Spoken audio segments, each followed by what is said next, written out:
If you like delicious cake or good coffee, then today's episode is for you. The Race Around Lower Austria, or Niederösterreich as it's called, provides competitive ultra cyclists and their crews with a world-class race experience, starting in the historic town of Weitra. Everything from a fast course through the four quadrants of Lower Austria to fierce competition with elite racers like Christoph Strasser, and uniquely to this high-quality event, while just finishing its second edition in 2020, has been a pioneer for ultra cycling by live streaming the entire 600-kilometer race around 372 miles with professional commentators, world-renowned cycling guests, and live interviews on the road with crews and racers. On today's episode, we'll get an inside glimpse into the nuts and bolts of the Race Around Niederösterreich from the founders and organizers themselves, with sports journalist Georg Franschitz and his partner, sports marketer Christian Troll, both ultra cyclists themselves. Hold on tight, it's going to be a fun episode. I'm your host, Justin Tu. Let's roll.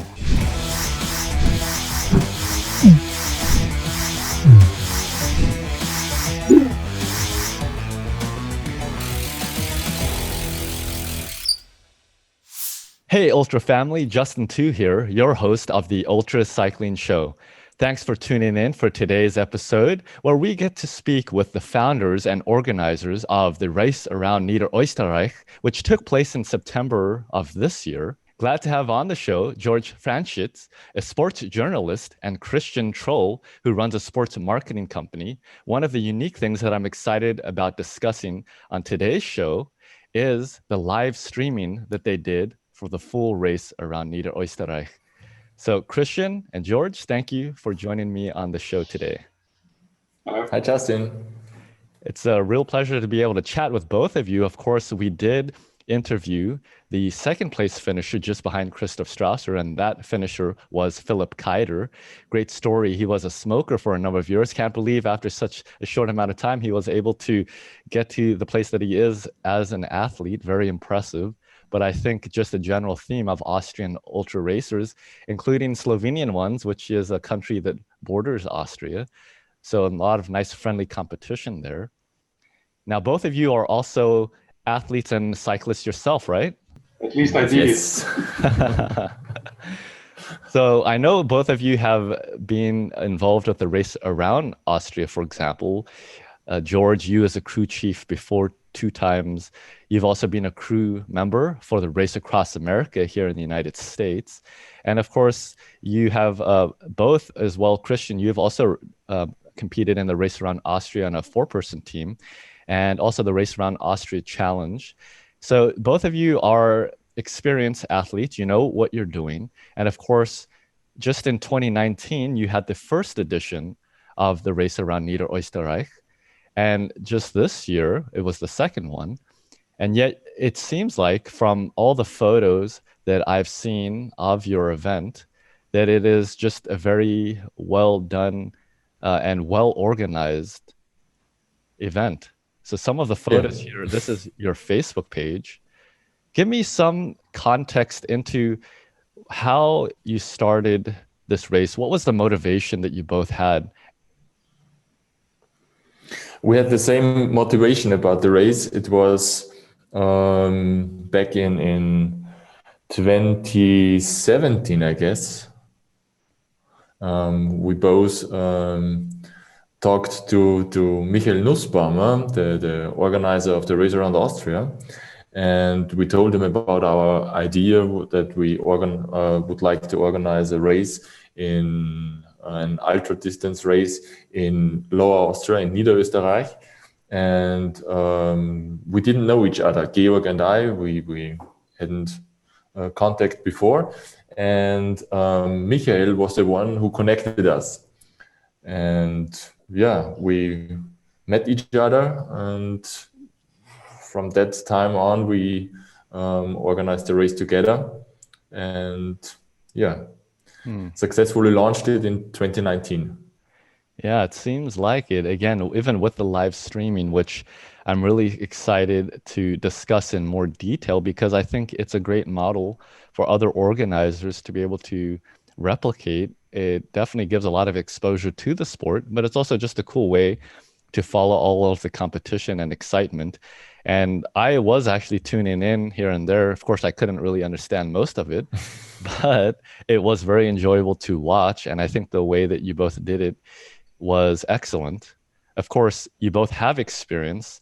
Again, Christian, you running your own sports marketing company, and George, you a longtime sports journalist, and both of you having covered other events, including Ironman Austria back in 2010, which was your first live stream that you've done together, which is incredible. So you've had well over a decade of live streaming experience, which then makes it all a lot clearer and makes more sense why you were able to pull this off in just the second edition of the event. So very cool and well done.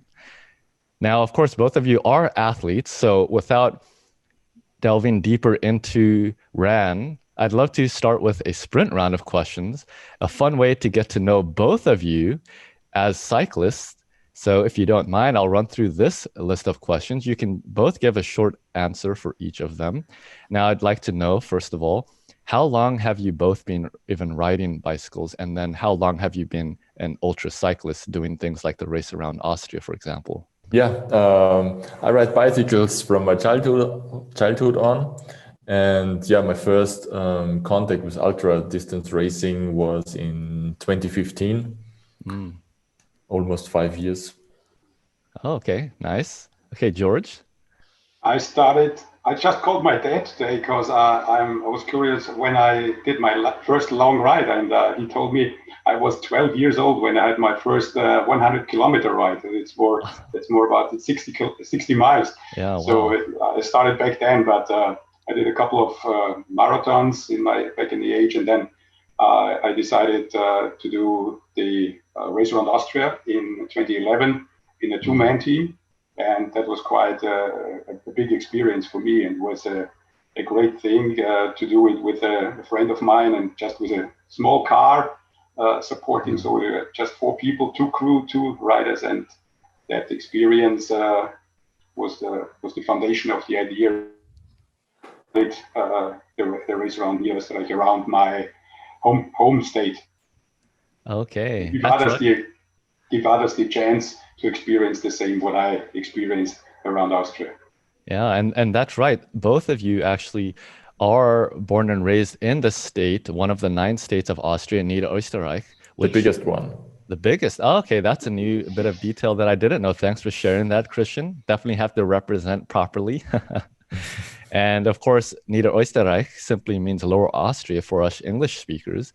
And so that's nice to know. Okay, for both of you, so you've had a lot of experience with cycling, definitely a clear passion for it, which is always great. How many bicycles do each of you own? I guess I have 4. 2 mountain bikes, 2 road bikes. Yeah. Ah, okay, cool. Christian? At the moment, only 2. Ah, okay.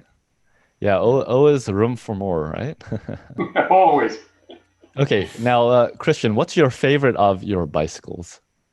It's a road bike. Yeah, for sure, the road bike. Yeah.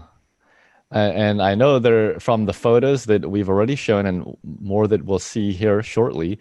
It's a very beautiful state that you both live in, right? It's quite nice because we have different, we have the flat sections, we have the hilly sections, we have the mountainous south of it. So you have everything what you can imagine. We don't have the high Alps, but that's quite okay because so we have a lot of variation what you can do.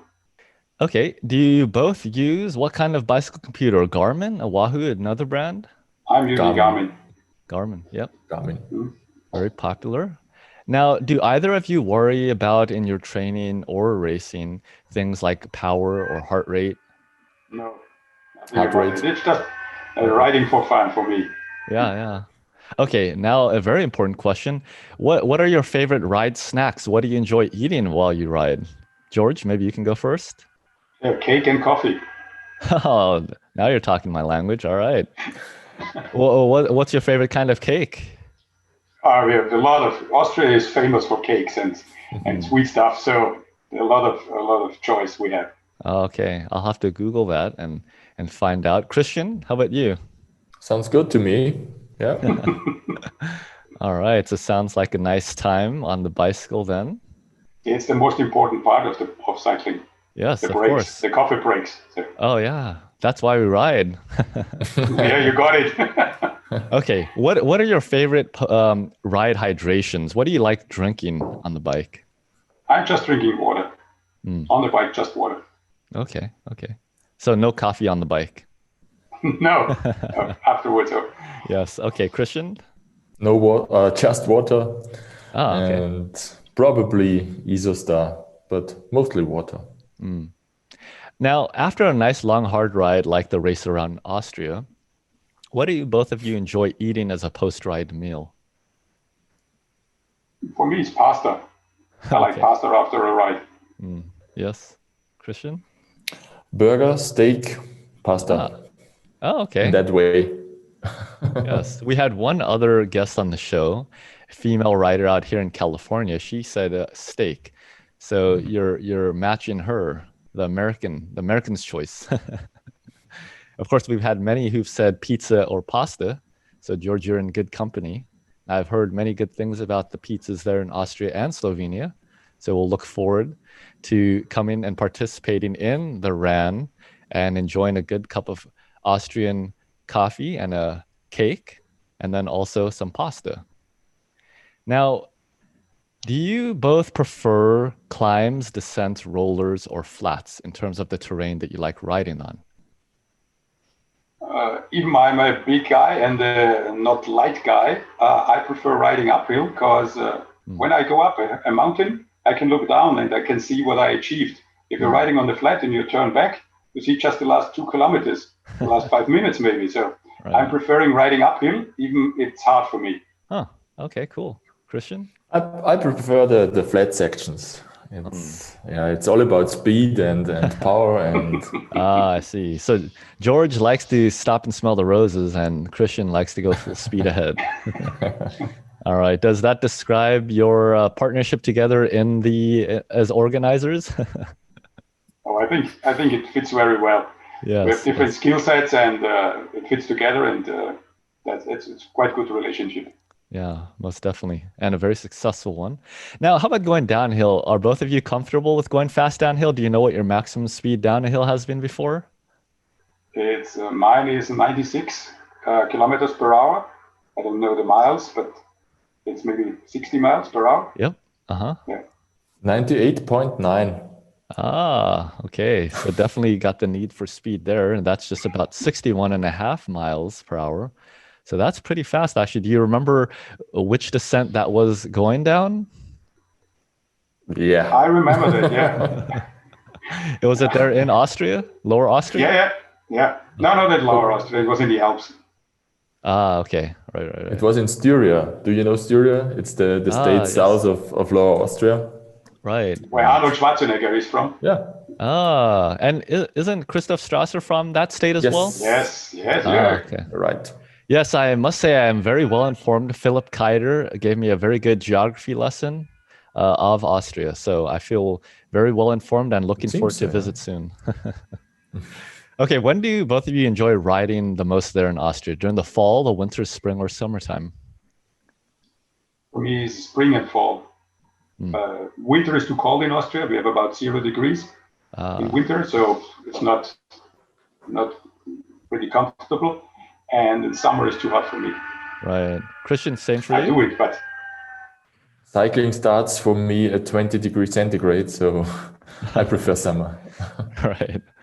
Awesome. How about time of day that you both prefer riding? Morning, afternoon, evening? Evening. Evening. Christian? Evening because of my work and my job. So mostly in the evening, afternoon, evening. Yeah. Now, I'd imagine just like everywhere else, people working, so after work tends to be quite common as well. Is it pretty safe in terms of all the vehicles and then just out maybe in the countryside to be riding a lot when it's around dusk or evening time when it's darker? I don't ride in the dark. So when I'm riding, it's still daylight. And of course, in the evening, there is more traffic when the people going home from work. But if you can always, in Lower Austria, you can choose a lot of smaller roads. So normally you have no problem with the traffic. No big Okay. traffic, no big problems, let's say. Very nice. I also avoid streets with heavy traffic, so Yeah. I use the countryside for cycling. So Yes. Okay, now, do you think ultra cycling requires more physical or mental training? Christian, maybe you can go first. for me, definitely mental, because the physical training you have to do, it's no chance that you don't do it, and so it's definitely a mental thing. Yeah. Yes.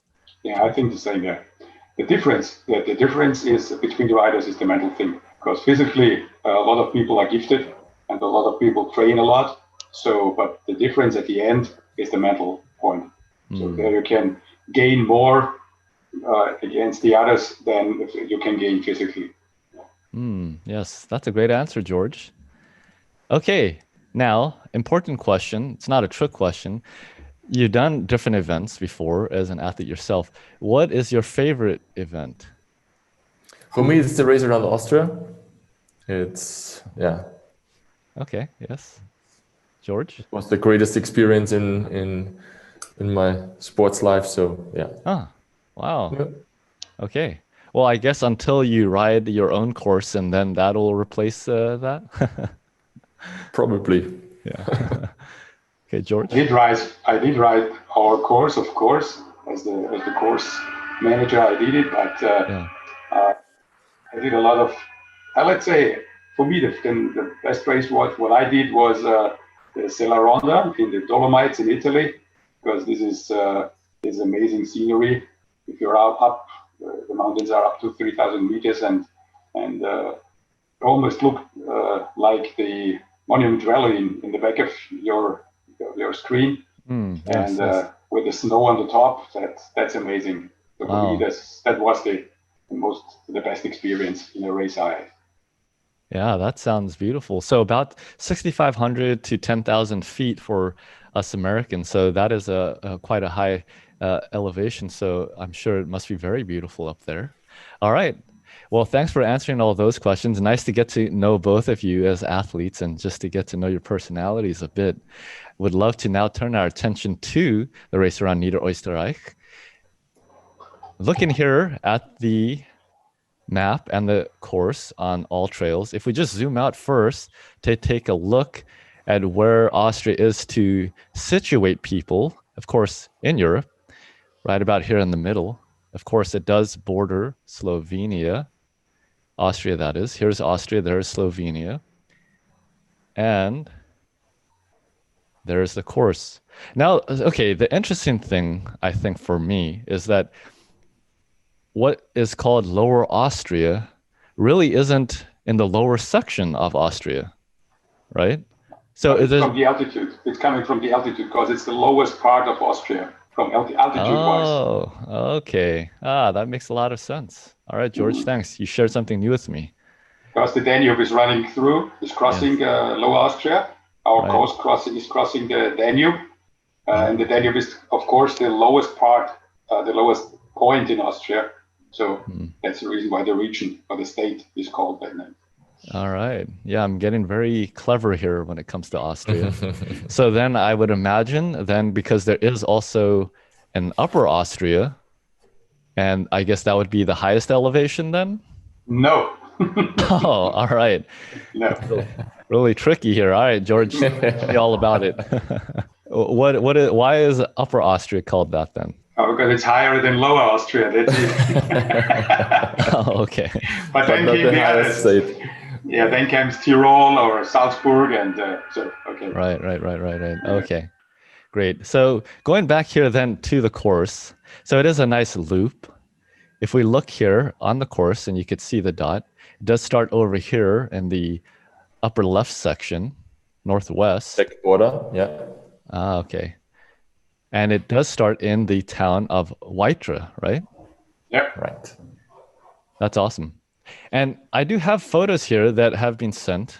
There's a nice one of the live streaming. A variety of photos here, and we can look through each of them individually as well, just to scan through them quickly to give everyone an idea of the people involved, the course, kind of what was happening throughout.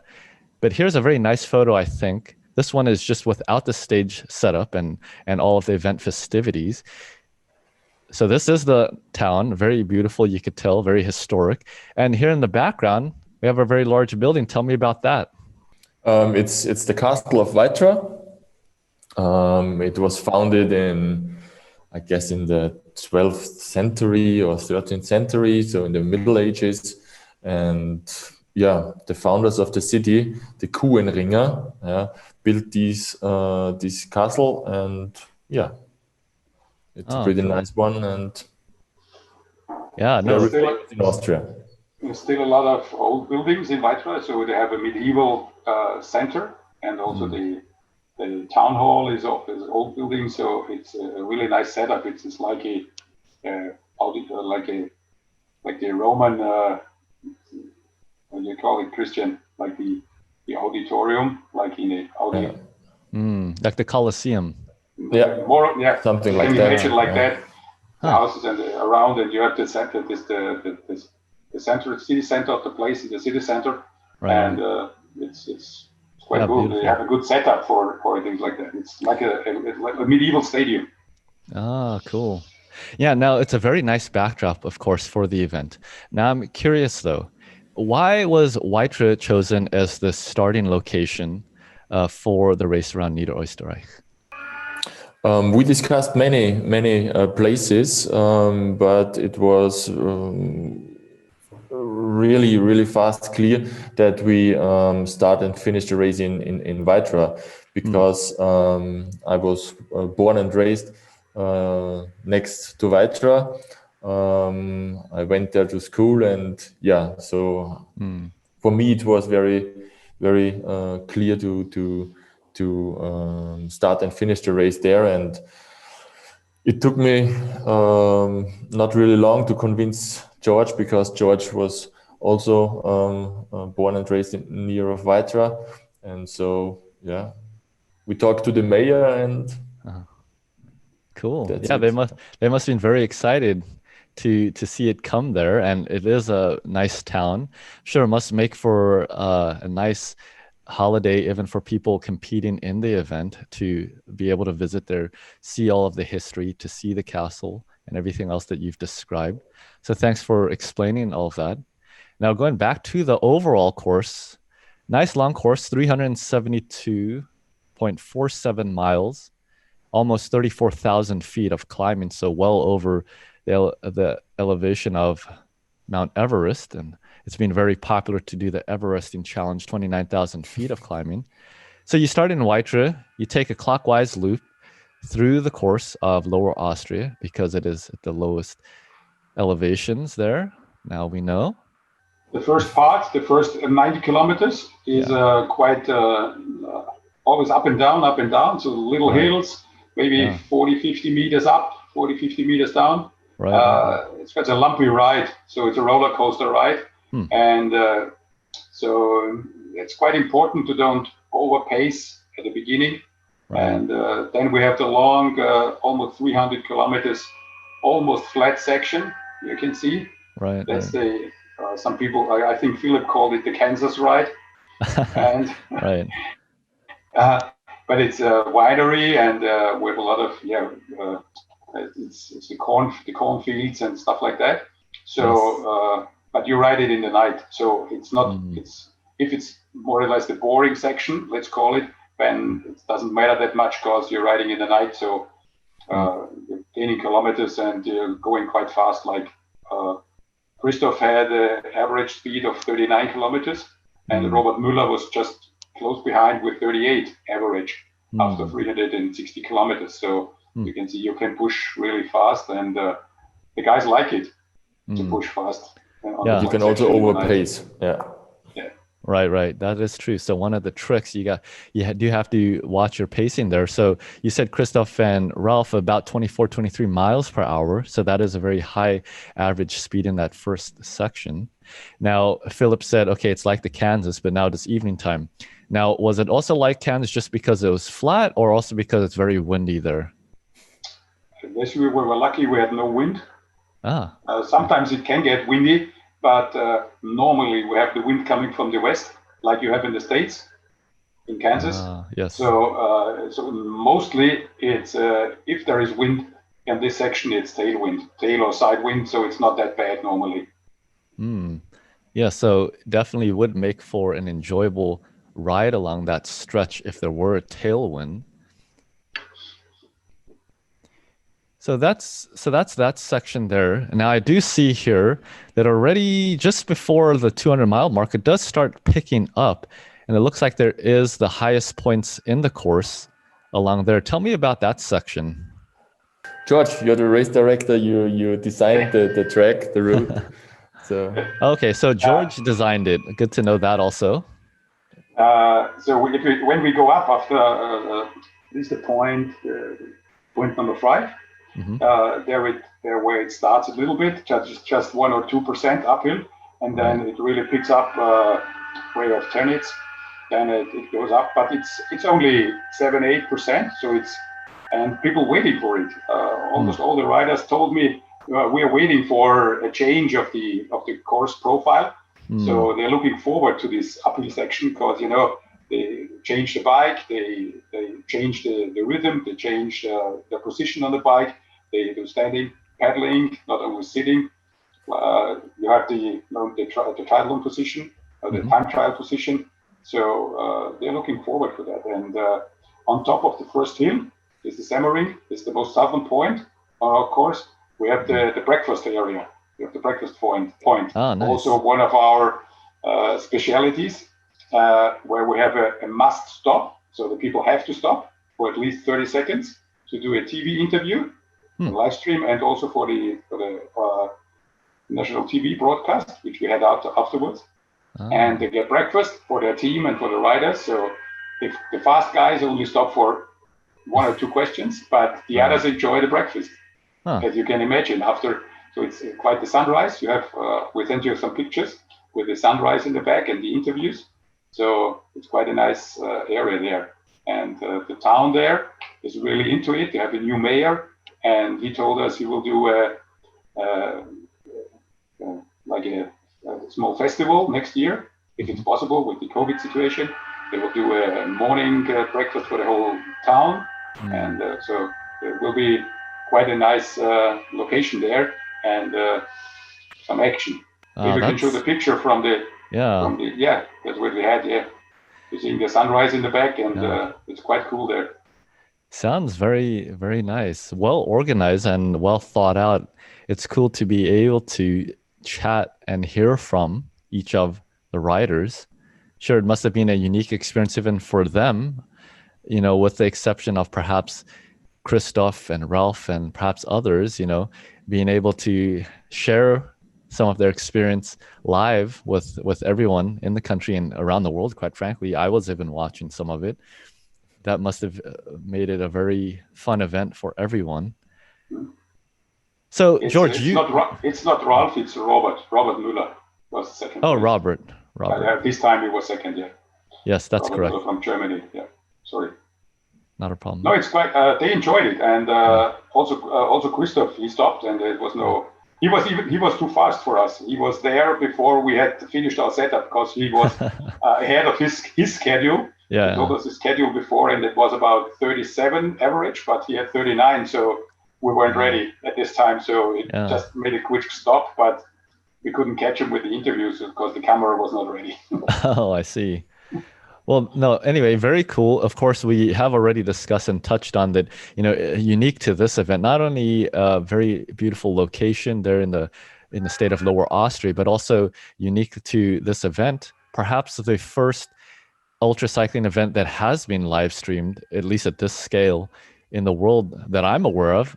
Tell me about that. Are you aware of any other events who have done such a live stream before? Live stream, yes, but not in that way. So I think it's pretty unique. Yeah. What I know is just like the Race Around Austria, they have the start and the finish from all the start sections. So you have then they have a lot of finish line, and they have the interviews after when the riders finish, but nothing from the course so far. What I know, it's nothing broadcasted from the course so far. So that was the idea, to have to get the people more interest, to have more information about the riders, to get into it.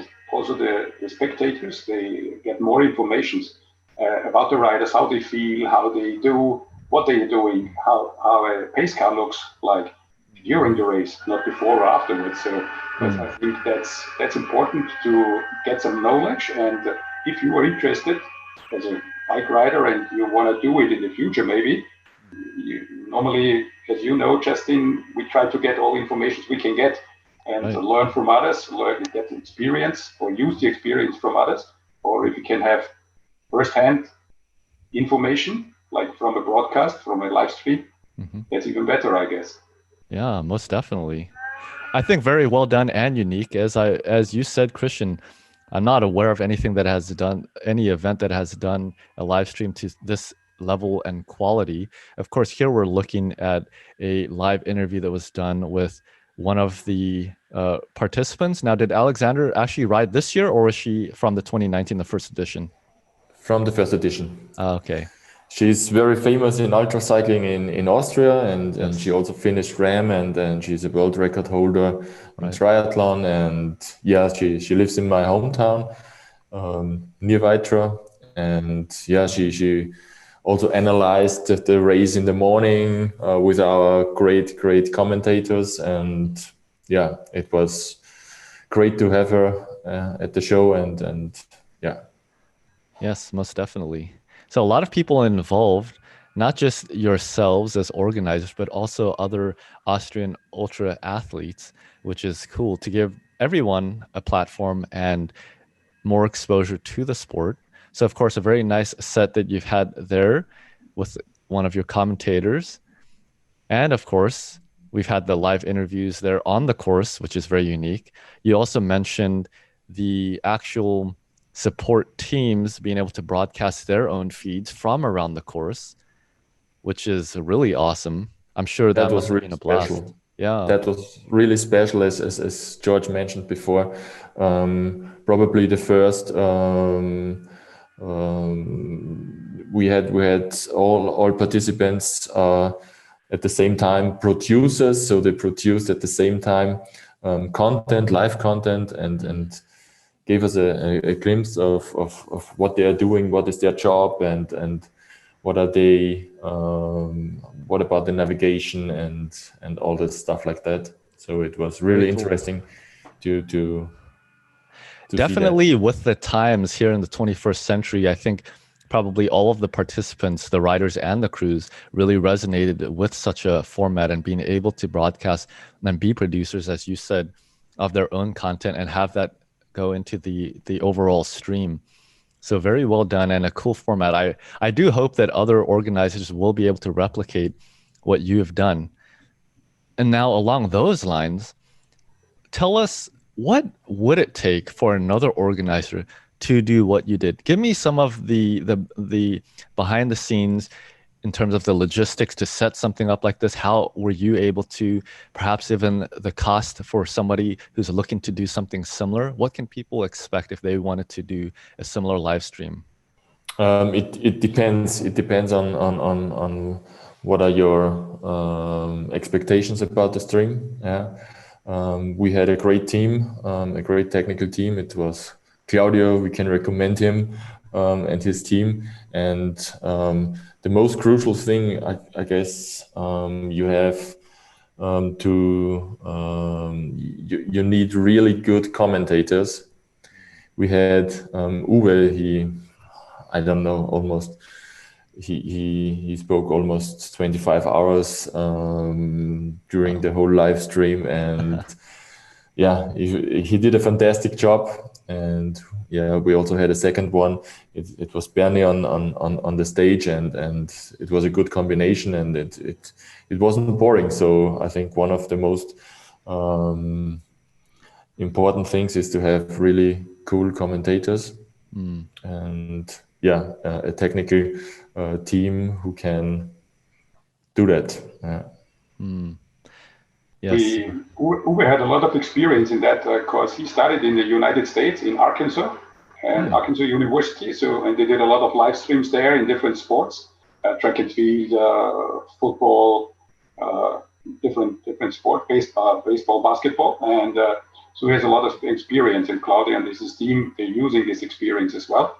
And they do cycling races and Ironman 70.3 in Austria, in Lower Austria. So they do a lot of different events. So triathlon, yeah. So they gave us ideas, and we added our ideas, what we had from our experience, Christian and I.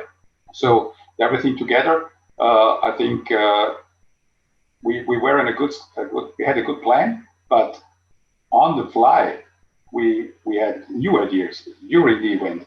So we had the virtual studio was just set up 2 days before. So before we had a normal studio, but then a virtual studio. Then with the Brauhaus in the back, our main the race hotel, for example. And then we had the guests with the video calls what we had.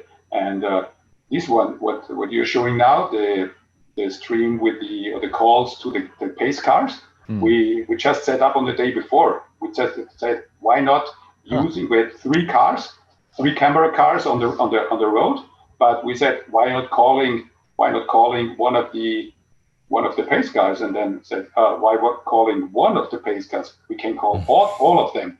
And so suddenly we had 70 cameras on the road, 70 cameras. Yeah. Everyone, and some of them were not used to that, and they had no idea what is going on. For example, Christoph Strasser was a little bit, what the guys are doing. But then when they realized what's going on, and he's live in the broadcast all the time, when they're using his crew members using their mobile phones and covering Christoph, then he realized suddenly, oh, that's a cool thing, and so all the others did as well. So the crew members did the interviews with the riders during the race. We had live interviews on the course. So that's so things cool. that we didn't experience before, didn't have the idea before. They just came up during the race, even more and more and more and more. And that's the reason why it was that product at the end. So it was growing in just a couple of days. So the basic idea was a bit different, was less. But nowadays it's so easy. Nowadays it's so easy to make the call, use their cameras, use their mobile phones. They're all HD, so we could use HD if they have a good cell phone connection. It's no problem. And as you saw, it was working well. Yes, it worked very well, and I'm very impressed to hear and also amazed that the technology is so mature and accessible that even somebody can use their mobile phone to broadcast themselves and have interviews there on the road. And it's cool that you were able to pull off something so much more than what you originally expected in just a few days before, whereas normally these kinds of things, you wouldn't want to do something like that at the last minute, but it just goes to show what is possible.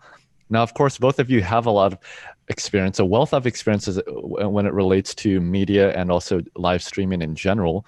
But from what it sounds like, if others are able to just kind of learn some of the fundamentals of it, that they would also be able to adapt something similar to their own events, even on a low budget, if it were using mobile devices and things like that out on the course. Now, both of you did mention Christoph. Of course, he won first place here in the second edition.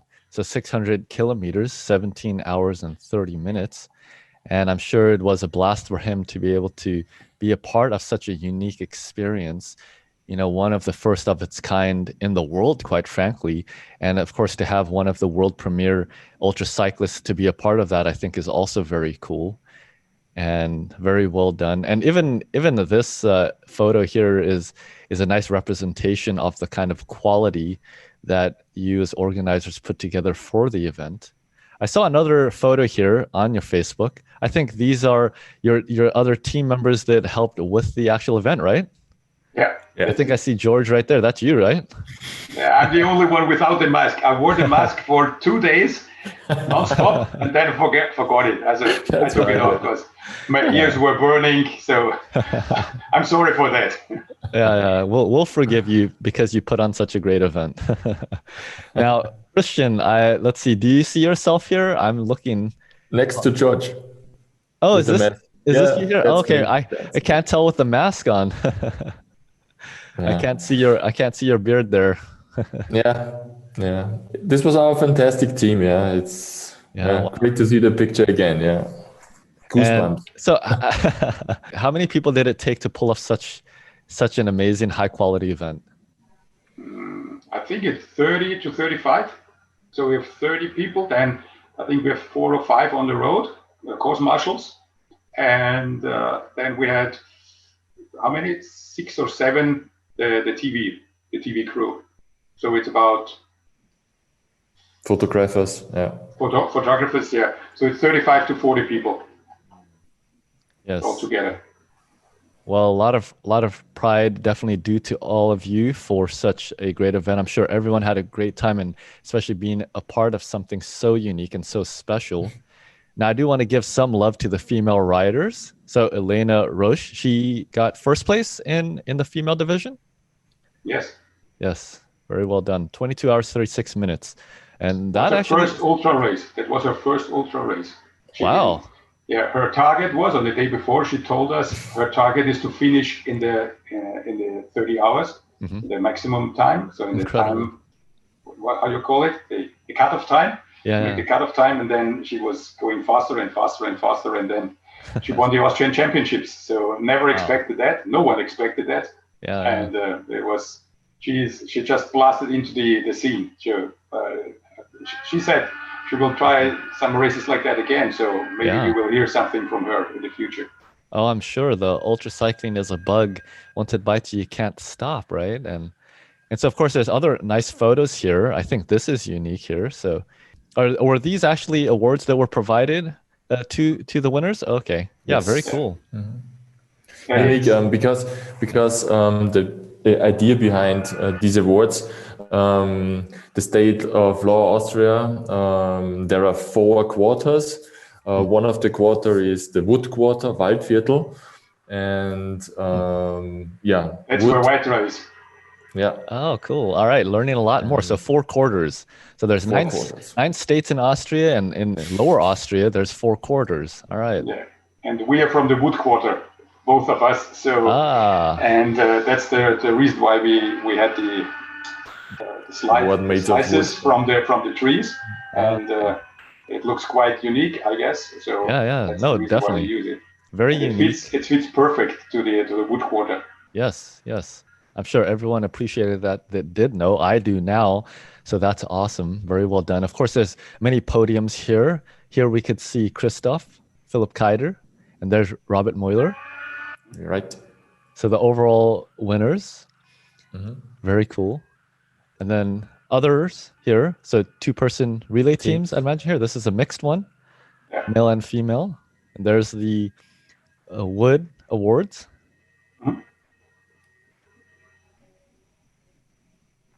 Men teams. Here's the females. It is the Austrian Championship, the victory ceremony for the Austrian Championships. It was. Right. It was a great battle between Elena and Bianca. And Elena did it. She smashed the record of Alexandra Meixner, and wow. Yeah. Pretty cool. Now I must say I did really like this here. Wow. That's awesome. What are those made of? I mean, are they heavy? No. No? That's pretty cool though. It's Styrodur. So this is what you use for isolation. Oh, okay, like styrofoam. Yeah, that's it. Yeah, no, it's very cool. Nice touch though. Must have been a lot of fun for people to take photos in front of that. Now, I like when you said earlier, so one of the commentators was speaking for almost 25 hours. I believe that. So you definitely found an ultra endurance commentator. Yeah, he is. That's pretty unique.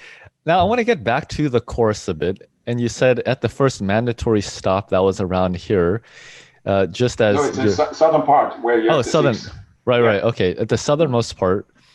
Now, what kind of breakfast were you serving there? I mean, I'm so curious. After you're already talking about the delicious coffee, the cakes, and the pastas. Exactly that. Coffee and cake. Oh, fantastic. That's a Okay. typical breakfast in Austria. I see. Yes, I'll have to move there. It sounds like kind of breakfast that I can enjoy every day. I think we also had tea. Yeah, okay. Okay. So for British riders, if you have British riders, Yes. we serve tea. Okay, so you definitely cater for riders all around the world. Now, of course, Americans enjoy their coffee, so here's an attraction for them. Now, curious, did you have any American riders out this year? No, Not we had yet. a couple. No, not yet. Okay. But we're looking 2021. forward to welcome them. Yeah. Okay, I think what you need to have at least one station with Starbucks coffee, and then you'll get dozens of participants.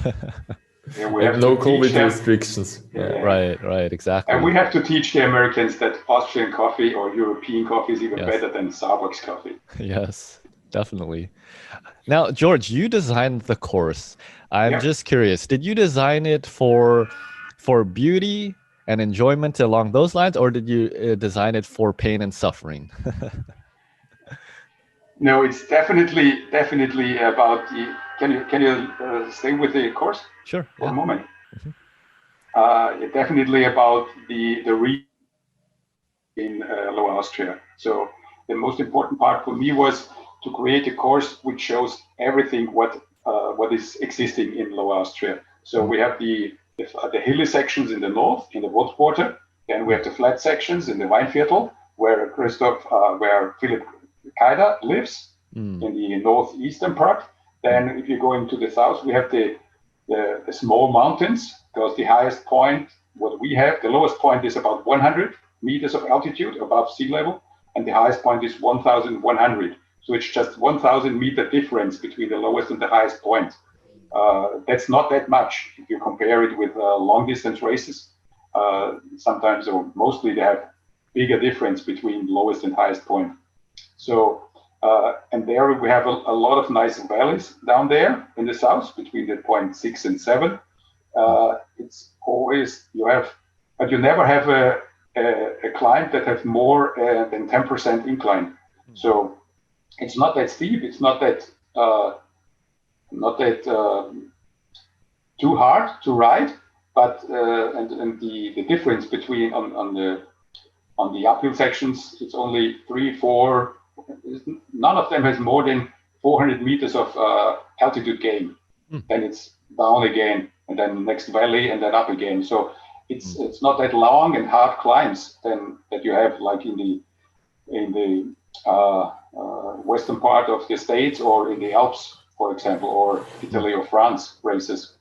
So that's about we have a long, from section 8, for example, we have the highest point at 1100, and then it goes down for the next 15 kilometers. It's just 3-4% downhill, but it's a long downhill, and you can rest a lot, and then okay, we're coming down to this section here. It's going down, and then the last 80 kilometers, when you cross the Danube for the second time at point number 9, it's uphill, but it's a hard finish section, the last 80 kilometers, because every meter of altitude you gain, you have to do twice, more or less, because it's always up and down, like we had at the start. It's the Wood Quarter, that's the way it is there, but it's a small valley where we're riding up there. It's absolutely no traffic. You always ride along a little river. It's not a river, it's a creek. You're riding up a creek for almost 20-25 kilometers, so it's gorgeous there. And and then the last 20 kilometers, it's slight downhill, more or less, with a little uphills, counter uphills, but it's so various, it's so different, and I wanted to show all the parts of Lower Austria. It's not about suffering, it's not about being too hard. It's just about the difference and the different beauties of the countryside. Yeah.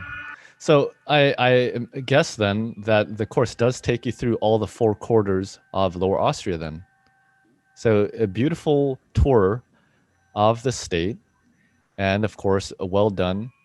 For participants, they can really look forward to not just a good challenge for the distance, and also the mix of competitors that are attracted to the event and have participated. Elena Roche, for example, Christoph, Robert Mueller even.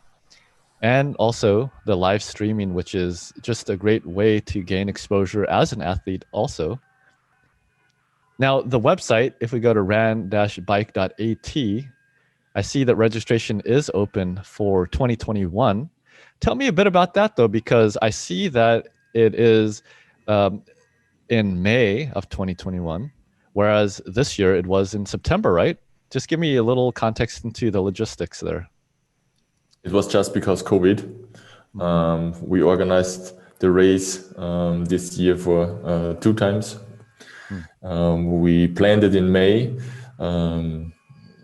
Afterwards, there was the COVID pandemic breakout, and yeah, we had to move the race to September. And yeah, for next year, we plan it as it originally was at the beginning of the season. And yeah, it's on the 7th and 8th of May. And yeah, we're looking forward to the 3rd edition. Yeah, that's exciting. Not too far away. I'd imagine planning and everything is already underway. Is it usually from one event to the next? Yeah, so it keeps you too busy. Right. But I'm curious to see in 2021, will there be any other changes, anything that you've learned from this one or from the last year, things that you want to implement next year into the event to make it even better than it is?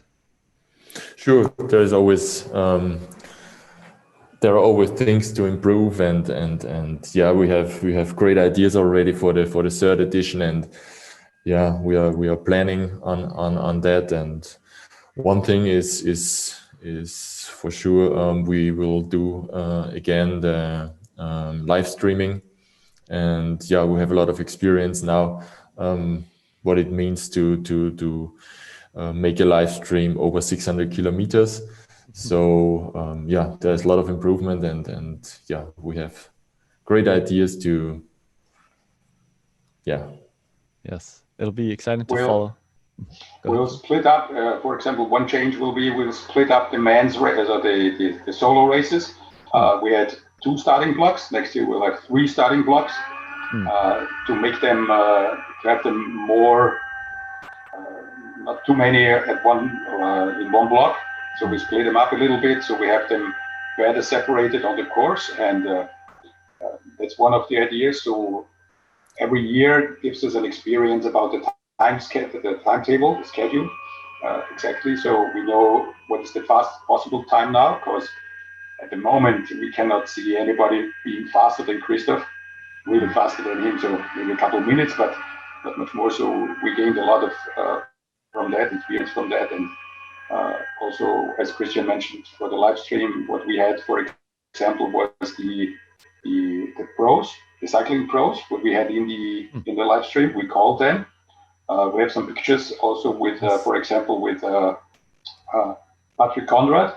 He's just now cycling in Giro d'Italia. He's in the top 10, and so we called him on the day, just on the day before, and contacted him and asked him if you want to be part of the show, and he said yes, of course. And so this year it was just in time, but next year we will plan it even better. So we have a lot of more time and planning with people to invite to commentate or to share their ideas about cycling. And so we had Michi Gogel, for example. He finished in the top 10 in the Strada Bianchi, in one of the pro races this year. So world-class athletes, and we try to invite more of the pros to talk about cycling and ultra cycling in the future.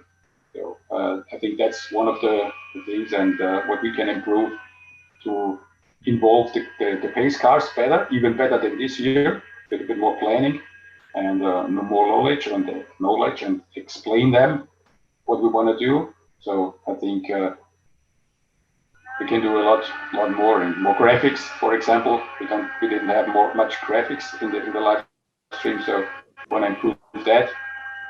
But definitely the live stream will be an important part of our race next year, because that's the way we can reach the world. Yes, I can imagine. And again, I hope other organizers are able to kind of take your lead on this and be able to replicate the same thing. I think it's incredible, as everything you were just explaining, George, how you were able to connect so many people, from professional cyclists to even ultra riders who participated last year and others. Then, of course, connecting with the overall community globally, as you mentioned, and with not even a huge expense to yourselves as the organizers. It's just a great way to bring together the ultra cycling community and family, and also bring more exposure to the general public for the sport. I love this photo here. Of course, this is the stage, and you could just see last year. This was last year, okay. Yeah. And there's so many people that were coming out to support, of course. And it was a big fanfare, I would imagine, with all the participants, many of them well known even in Austria itself. And what is a beautiful town, of course, where both of you are from around. And this is, I think, definitely one that people will want to keep an eye out for. You both are very creative and innovative when it comes to organizing such an event. Just the live stream itself was great, but even all the normal parts of an event that you've done was very high quality. Of course, you both have had experience in such things. What was some of the challenges, would you say, with organizing such a large, successful, high-quality event, perhaps just in general, and then perhaps even with the live stream? Were there any challenges for both of you? Of course, there are always challenges. It's never easy to launch a new project, and we have great sponsors, the Gesundheitswelt with the Race Hotel, and also a bank, the Raiffeisenbank, and also the host city Weitra. We are all working together to push this event and to make a great event for all the people out there. One of the most challenging parts this year was, of course, the COVID pandemic.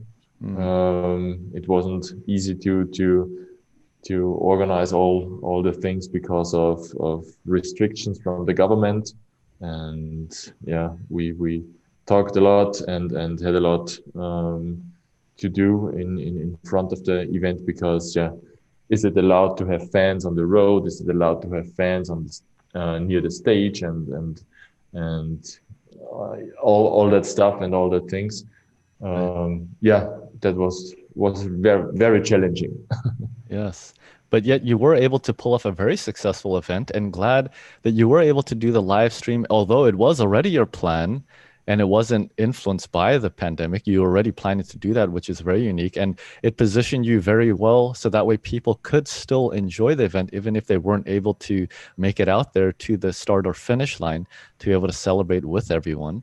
So again, it is a great model, because the pandemic will probably be here through 2021, and perhaps it's something to live with for a couple of years. So it's a great model that you've put together, and we're just going through some of these beautiful photos where we can get an idea of what you all and the racers were looking at.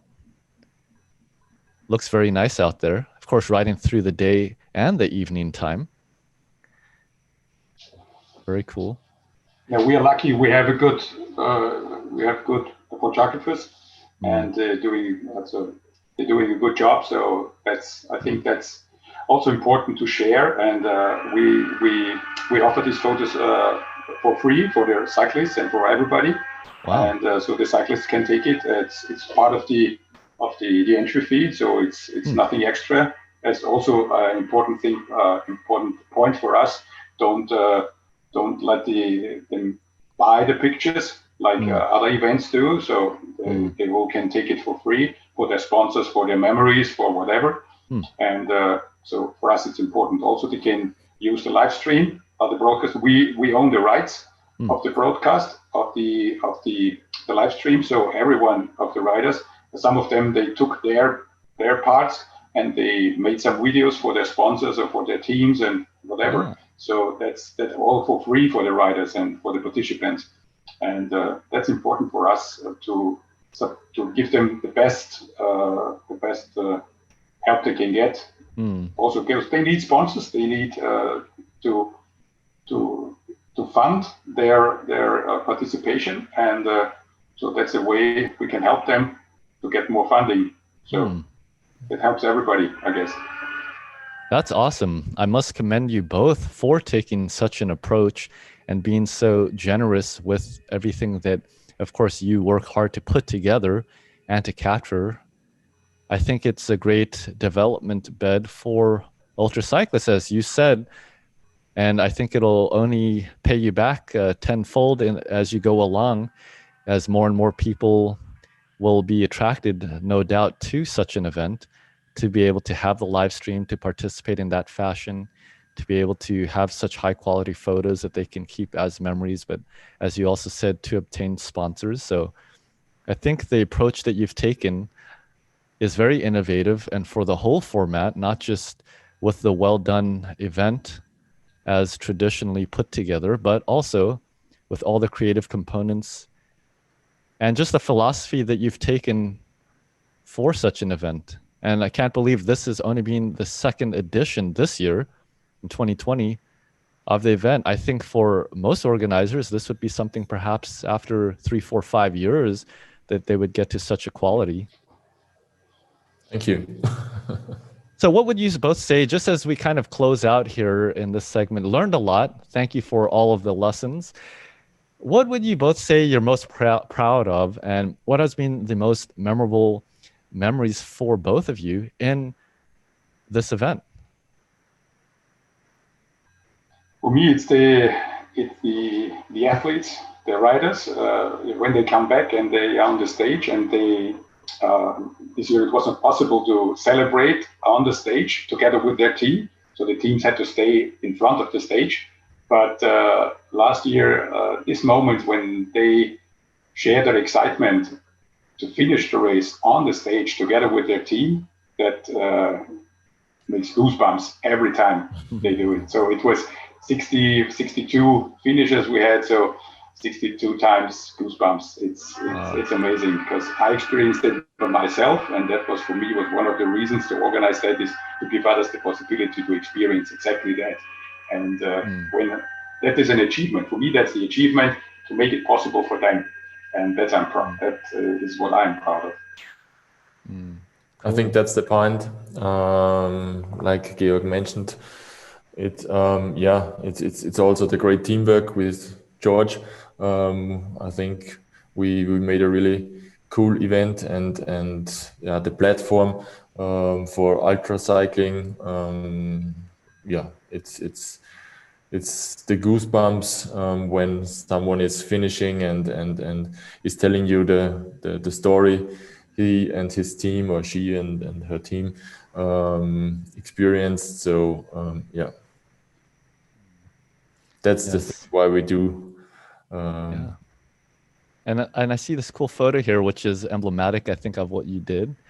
I guess this was one of the broadcasters here, and a very cool event, but also a very serious one. And so it's the Austrian national TV. They're coming, and so they're using our live stream for partly, and they send their own camera teams and the journalists, and we have in the national TV we had a 30 minutes summary of the race. So that's also what Christian and I have a good relationship with them from our jobs, and that's the reason why it's so easy to work with them, and that we get the broadcast time, and so everything's together. So this is, I think, our experience, our jobs, what we have normally, it fits together, and our ideas makes this project a full project. Yes, the right two guys for the job, most definitely. So you've given us a good model for other events around the world. I hope others will be able to take what they've learned from you both. If someone is interested in the live stream, or want to learn something, or have questions about the live stream, how we do it, they always can call us or write us on our our webpage. There's the contact, so everyone can contact us, and we are eager to share all the experience we have. It's no problem. So it's no secrets. It's open source data. Let's say, and we share everything. Yeah. No, that's great. You both are very generous, and I'm sure people will take you up on that offer. Just to show people from your website again, ran-bike.at. If you go there, there is the contact tab. Of course, you have an excellent Facebook page as well that others can use also to learn more about the event themselves, see the photos that we've looked at. They can contact you here, use you both as a resource. You have a ton of experience, and you put on a very great event. We do look forward to follow all of the developments. And again, just not even too long away for the 3rd edition. Can't believe it already. I'm sure for both of you, time is just flying by so quickly, you know, when you're having all that fun. Now, I'd like to know, as you continue on with your event, what would you say to somebody in the United States, maybe in Asia, maybe in Australia, somewhere else in Europe, that is curious? They're watching this segment. They're like, wow, looks like a beautiful country, seems like some good people, it looks like a great experience. What would you tell them to convince them to sign up for your event? What's your elevator pitch, as they call it? Yeah, we have a scenic landscape. So on the one hand, the landscape, on the other hand, all the technical things like dot watching on our tracking page or live streaming. And I think it's pretty unique worldwide. So if someone wants to get the same experience to ride through Austria, through Lower Austria, feel free. It would be a pleasure to have starters from all over the world. So yeah. Okay, pretty good. By the way, when will you start? When will you compete? Let's see, as soon as the borders open, right? Okay. Feel free. Now, I'm almost convinced, Christian, but let's hear from George, and maybe he can seal the deal. I think we took a lot of ideas from other events, and we took the best parts from everybody and connected it, put in our ingredients, our new ideas, and I think at the moment it's quite the best of everything what we have. I hope it's not too much what I say, but I think better you copy it. It's better a good copy than a bad idea, and so I think we found a way to took good things, good ideas from everybody. Why not? And put in some new ideas, and everything all together is quite in a nice place with nice people here. I think and you can come to Europe and Central Europe, expand the trip to some holidays, Vienna, Salzburg, whatever you want to do, or the surrounding countries like Italy or whatever. So I think altogether would make it a trip which is worth at least 1 or 2 weeks. No, I like that. I think the combination of both your answers has convinced me. So we'll definitely come visit. Of course, it is nearby Slovenia as well. And just between the two countries, a lot of rich history with ultra cycling, and also a very strong ultra cyclist, perhaps even some of the strongest in the world, including Christoph, but even others. And so I think just from that standpoint, for any serious ultra racer who would like to compete, I think Austria and this specific event could be one of the premier ones in the world to really get a good race going. So I do look forward to seeing more sign up from around the world and to follow the live stream next year, and perhaps even to join myself. I think that'd be really fun. At the very least, to try the Austrian coffee and cakes. I think that's enough. Maybe if you provide a few free slices of cake and coffee as part of the overall experience, including on the course, then that'll be enough. I would encourage everybody to check out your Facebook page, to follow you there and on all your social media. Also Instagram, yeah. Yes, and on Instagram as well. a lot of great posts to stay up to date with what's going on. And if somebody is interested in registering for 2021, the registration is open. It is coming up in May. So it would make, there's myself as well. So getting some love from Ran. Thank you very much. But it is open, and it would make for a very great event there in the spring, almost summertime. We have already 55 entries. Wow. Very well done. I'm sure very much more will come. Hopefully. And so definitely follow the Race Around Niederösterreich. I think a lot of exciting developments still to come, even as great as the event is. And just a big congratulations to both of you, of course, for putting on such a successful event. Great partners and a lot of great photos, a lot of great coverage. I hope you both have great success in the years to come. And of course, we will come to visit and to participate ourselves, to give a review of the course and to also give a review of the cake and coffee, George. You're welcome. Yes. And so for those interested in registering, we'll include a link to your website, also a link to your Instagram, your Facebook, and other resources that they can use to find out more information. Of course, you were generous. You do have the contact form on the website for those who are interested, not just in the live stream, but also in registering and becoming a participant themselves. So George and Christian, just a couple of short questions, sprint round to the finish. Fun way to end for both of you. You are both cyclists as well. I think the first question is, how good are you both at bicycle maintenance on a scale of 1 to 10? 10 being excellent. Let's see, George, perhaps you start first. 3. Okay, not bad. Let's see, Christian. 3 also? Oh, both of you. All right. No mechanics. Definitely not. What is your dream bicycle? Or do you already own it? I'm really happy with my Evo. So I wanted to have a Pinarello, and last year I bought one. So that's quite okay. All right, so you're living the dream, George. Very nice. Okay, for both of you, I'm sure you know a lot of ultra cyclists, even other event organizers. Who would you want to nominate for another episode on this show? A story that you would like to know more about, or that you think is inspirational, or that has, given you some food for thought? I would like to hear some of the old guys winning or racing the Race America in the first years. Now they are old guys. That was the reason why. So one of the original riders of the Race Across America, so the first 1, 2, 3 years, that would be interesting, what the difference is from, or their experience from those times. Yes. Okay. Sounds great. Christian? Yes. All right. Very good. Well, thank you again both for your time, also for all your efforts, not just for your own event, but quite frankly, I think you're leading the way for ultra cycling around the world. So thank you both for pioneering the way. We look forward to staying in touch and for following the race in 2021. Thank you for the show. Thank you for the invitation. Thanks for having us. Thank you. Thanks very much. It was a pleasure. It's been a true pleasure to have Christian and you, George, on the show. And everyone watching at home, thanks for tuning in.